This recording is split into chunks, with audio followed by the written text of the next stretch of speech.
সকালের সময় ছিল বাজারে। রাস্তার ধারে আব্দুল করিম ঝুড়ি নিয়ে ফল বিক্রি করছিলেন।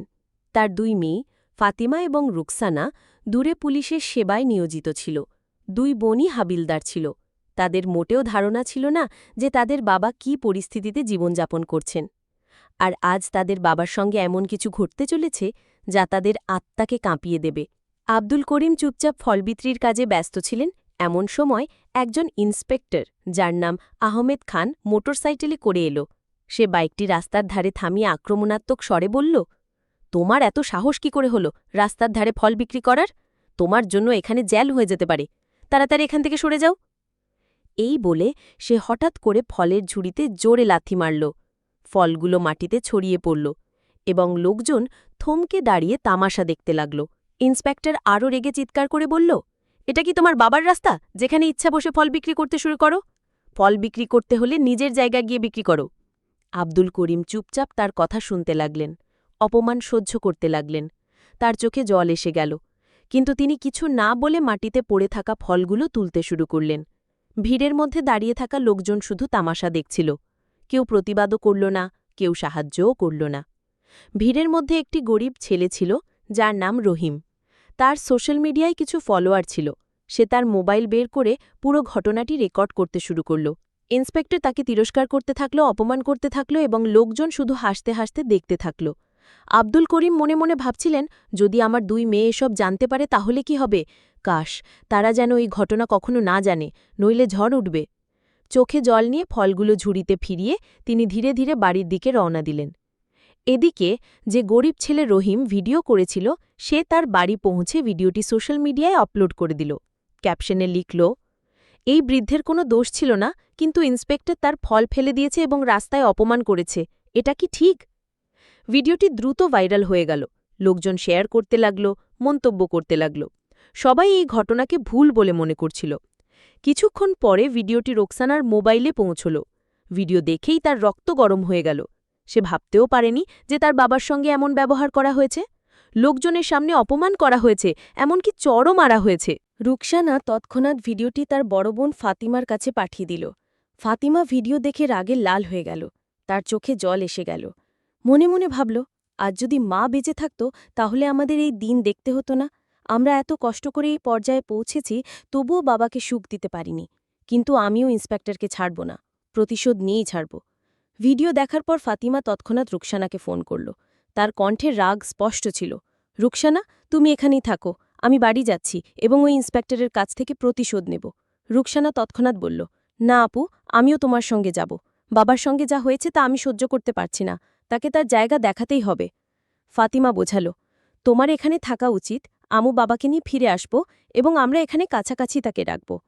কিছুক্ষণ তর্ক চলল, কিন্তু শেষ পর্যন্ত রুকসানা রাজি হল। ঠিক আছে আপু, তুমি যাও, কিন্তু বাবাকে সঙ্গে করে ফিরে এসো। ফাতিমা ফোন রেখে দিল। ইউনিফর্ম খুলে লাল রঙের সালোয়ার স্যুট পরে নিল। এখন সে একজন সাধারণ গ্রামের মেয়ের মতো দেখা যাচ্ছিল। বাসে চড়ে কয়েক ঘন্টার মধ্যে বাড়ি পৌঁছে গেল। বাড়ি পৌঁছেই সে দরজায় কড়া নাড়ল। আব্দুল করিম তখন রান্নাঘরে সবজি কাটছিলেন। দরজার আওয়াজ শুনে তিনি ডাকলেন, কে? আমি বাবা, আমি ফাতিমা, তোমার সঙ্গে দেখা করতে এসেছি। কথা শুনেই আব্দুল করিমের হাত থেমে গেল, চোখে জল এসে গেল। তার মনে ভয় ছিল, ফাতিমা কি ঘটনার কথা জেনে গেছে? তিনি জানতেন তার মেয়েরা কতটা সৎ এবং জেদি। তাদের বাবার জন্য তারা সব কিছু করতে পারে। তিনি তাড়াতাড়ি দরজা খুললেন। সামনে দাঁড়িয়ে থাকা মেয়েকে দেখে বাবা মেয়ে জড়িয়ে ধরলেন। যেন বছরের দূরত্ব এক মুহূর্তে মুছে গেল। আব্দুল করিম জিজ্ঞাসা করলেন, বেটি, রুকসানা কোথায়? সে আসেনি? ফাতিমা উত্তর দিল, না বাবা, আমি তাকে মানা করে দিয়েছিলাম। সে খুব জিদ করছিল, কিন্তু আমি তাকে সঙ্গে আনিনি। আব্দুল করিম বলল, আচ্ছা, আগে ভেতরে আয়। ফাতিমার রান্নাঘরে গিয়ে সবজি দেখে বলল, বাবা তুমি বসো, খাবার আমি বানিয়ে দিচ্ছি। কিছুক্ষণের মধ্যে খাবার তৈরি হয়ে গেল। বাবা মেয়ে একসঙ্গে বসে খাবার খেল এবং তারপর কথা শুরু হলো। ফাতিমা সরাসরি প্রশ্ন করল, বাবা, তোমার সঙ্গে যা হয়েছে তুমি আমাকে কেন বলনি? এটা খুব অন্যায়। আমি ওই ইন্সপেক্টরকে সাসপেন্ড করিয়ে ছাড়ব। সে আইনের বিরুদ্ধে কাজ করেছে এবং আমি তাকে দেখাব আইনের শক্তি কী। আব্দুল করিম ভয়ে ভয়ে বললেন, বেটি, ছেড়ে দে, সে পুলিশের লোক। যদি এমন কথা বলেও থাকে তাতে কি হয়েছে? ফাতিমা কঠিন স্বরে বলল, না বাবা, তুমি চুপ করো। আমি জানি আমাকে কি করতে হবে। সেই যা করেছে তার শাস্তি তাকে পেতেই হবে। এই বলে ফাতিমা লাল রঙের শাড়ি পরে সাধারণ গ্রামের মেয়ের মতো সেজে সোজা থানার দিকে রওনা দিল। এটি সেই থানা ছিল যেখানে ইন্সপেক্টর আহমেদ খান কর্মরত ছিল। থানায় পৌঁছে দেখল আহমেদ সেখানে উপস্থিত নেই, শুধু দুজন কনস্টেবল এবং এসআই রাফিকুল ইসলাম সেখানে বসেছিল। ফাতিমা সোজা এসআই রফিকুল ইসলামের কাছে গিয়ে বলল, আমি ইন্সপেক্টর আহমেদ খানের বিরুদ্ধে রিপোর্ট করতে চাই। তিনি আমার বাবার সঙ্গে রাস্তায় অসভ্যতা করেছেন, ফলের ঝুড়ি ফেলে দিয়েছেন, চড় মেরেছেন এবং লোকজনের সামনে অপমান করেছেন। আমি চাই তার বিরুদ্ধে কঠোর ব্যবস্থা নেওয়া হোক। রাফিকুল ইসলাম অবাক হয়ে বলল, কি, ইন্সপেক্টর আহমেদ খানের বিরুদ্ধে রিপোর্ট? তুমি কে হও রিপোর্ট করার? তুমি কি বুড়োর মেয়ে? তোমার কি মনে হয় আমি ইন্সপেক্টরের বিরুদ্ধে রিপোর্ট লিখব? তিনি কিছু ভুল করেননি। আর যদি চড় মেরেও থাকেন তাতে কি হয়েছে? সে রাস্তায় ফল বিক্রি করছিল, ভুল তো তোমার বাবারই ছিল। ফাতিমার চোখে রাগ জ্বলে উঠল। সে বলল, দেখুন, আমাকে আইন শেখাবেন না। আমি আইন পড়েছি এবং ভালো করে জানি আইন সম্পর্কে। আমি সেই আইনের সাহায্যে তাকে শাস্তি দেব। যদি আপনি রিপোর্ট না লেখেন তাহলে আমি আপনার বিরুদ্ধেও ব্যবস্থা নেব। রফিকুল ইসলাম হতবাক হয়ে গেল। এই সাধারণ গ্রামের মেয়ে এত আত্মবিশ্বাসের সঙ্গে এবং ভয় ছাড়াই কথা বলছে, যেন তার পিছনে কোনো বড় শক্তি আছে। সেই বলল, তুমি কে আর তোমার এত ক্ষমতা যে আমাদের সাসপেন্ড করাবে?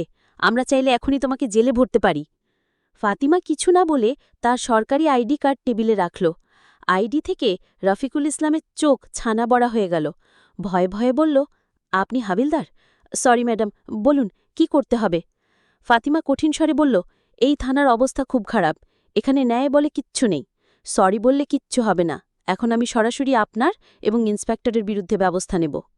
ঠিক তখনই থানার দরজা খুলে ইন্সপেক্টর আহমেদ খান ভিতরে ঢুকল। মেয়েটিকে দেখে হালকা হাসি দিয়ে জিজ্ঞাসা করল, কি ব্যাপার, কি করতে এসেছ? ফাতিমার মনের ভেতর ঝড় চলছিল। যদি সে আইনের প্রতি শ্রদ্ধা না করত তাহলে সেই মুহূর্তে তাকে চড় মেরে দিত, কিন্তু সে আইনের রক্ষক ছিল, তাই শুধু বলল, মনে রেখো, আমি তোমাকে সাসপেন্ড করিয়ে ছাড়ব। তোমার আইনে থাকার কোনো অধিকার নেই। আমার কথা তোমার জন্য খুব ভারী হবে। এই বলে ফাতিমা থানা থেকে বেরিয়ে গেল। ভিতরে দাঁড়িয়ে থাকা কনস্টেবল রফিকুল ইসলাম এবং ইন্সপেক্টর আহমেদ খান নিজেও ভাবনায় পড়ে গেল, এই মেয়ে কি সত্যিই ব্যবস্থা নেবে? ফাতিমা বাড়ি ফিরল, কিছুক্ষণ ভাবল, তারপর একটা পরিকল্পনা মাথায় এলো। পরের দিন সকালে সে সোজা এসপি অফিসে পৌঁছাল। অফিসে এসপি ম্যাডাম নাজমা বেগম বসেছিলেন। ফাতিমা সময় নষ্ট না করে মোবাইল বের করে তাকে ভাইরাল ভিডিও দেখাল। ম্যাডাম, আমি ইন্সপেক্টর আহমেদের বিরুদ্ধে কঠোর ব্যবস্থা চাই। নাজমা বেগম গম্ভীর স্বরে বললেন, ম্যাডাম ফাতিমা, আমি জানি আপনি হাবিলদার, কিন্তু আমাদের আইনের জন্য প্রমাণ এবং সাক্ষী দরকার। যতক্ষণ না আপনি প্রমাণ এবং সাক্ষী নিয়ে আসবেন ততক্ষণ ব্যবস্থা নেওয়া সম্ভব নয়। ফাতিমার সম্মতি জানিয়ে বেরিয়ে পড়ল। বাড়ি ফিরে সেই সোশ্যাল মিডিয়া অ্যাকাউন্টে তদন্ত শুরু করল যেখান থেকে ভিডিও পোস্ট হয়েছিল। কয়েক ঘণ্টার মধ্যে সে সেই গরিব ছেলে রহিমকে খুঁজে পেল যে ভিডিওটি রেকর্ড করেছিল। সে তার বাড়ি গিয়ে বলল, তুমি এই ভিডিও নিজের চোখের সামনে রেকর্ড করেছ, আমার এর মূল সংস্করণ চাই এবং তোমাকেই সাক্ষী হতে হবে। রহিম প্রথমে ভয় পেল, তারপর রাজি হল এবং তাকে সম্পাদনা ছাড়াই ভিডিও দিয়ে দিল। ফাতিমা তাকে সঙ্গে নিয়ে আবার এসপি অফিসে পৌঁছাল। নাজমা বেগম প্রমাণ দেখলেন, তারপর সোজা ডিএম আবুল কালামকে ফোন করলেন। ডিএম ভিডিও দেখে বললেন, এই ইন্সপেক্টর খুব ভুল করেছেন এবং আইনের বিরুদ্ধে কাজ করেছেন, এর শাস্তি পেতে হবে। পরের দিনে ডিএম জেলার সবচেয়ে বড় অফিসে প্রেস মিটিং রাখলেন। সকাল 11টায় জেলার সদরের বড় কনফারেন্স হলে ডিএম আবুল কালামের প্রেস মিটিং শুরু হতে চলেছিল। হলের বাইরে মিডিয়ার গাড়ি সারিবদ্ধভাবে দাঁড়িয়েছিল। প্রতিটি বড় সংবাদপত্র এবং নিউজ চ্যানেলের রিপোর্টার ক্যামেরা নিয়ে ভিতরে যাওয়ার প্রস্তুতি নিচ্ছিল। হলের ভেতর মঞ্চে 4টি চেয়ার সাজানো ছিল, মাঝে ডিএম আবুল কালাম, ডানদিকে এসপি নাজমা বেগম এবং বাম দিকে 2টি খালি চেয়ার যেখানে এখনও কেউ বসেনি। সামনে সাংবাদিকদের লম্বা সাজি ছিল। ডিএম টেবিলে রাখা ঘণ্টি বাজিয়ে বললেন, সমস্ত সাংবাদিক বসুন, মিটিং শুরু হচ্ছে। পুরো হল শান্ত হয়ে গেল, ক্যামেরা চালু হয়ে গেল। ডিএম গম্ভীর স্বরে বলতে শুরু করলেন, গতকাল সোশ্যাল মিডিয়ায় একটি ভিডিও ভাইরাল হয়েছে যেখানে একজন পুলিশ ইন্সপেক্টর একজন বৃদ্ধ পুরুষের সঙ্গে রাস্তায় দুর্ব্যবহার করেছেন, ফলের ঝুড়ি ফেলে দিয়েছেন, চড় মেরেছেন এবং প্রকাশ্যে অপমান করেছেন। এটি শুধু নৈতিকতার বিরুদ্ধ নয়, আমাদের আইন এবং পুলিশ আচরণবিধিরও বিরুদ্ধ। সাংবাদিকদের ক্যামেরাও ক্লিক ক্লিক করতে লাগল। ডিএম আরও বলল, আমাদের কাছে ক্ষতিগ্রস্তের পক্ষ থেকে ঠোস প্রমাণ এবং প্রত্যক্ষদর্শী সাক্ষী আছে। প্রমাণ হিসেবে আমাদের কাছে সম্পাদনা ছাড়া ভিডিও ফুটেজ আছে যেটি ঘটনার সময় উপস্থিত একজন গরিব যুবক রেকর্ড করেছিল।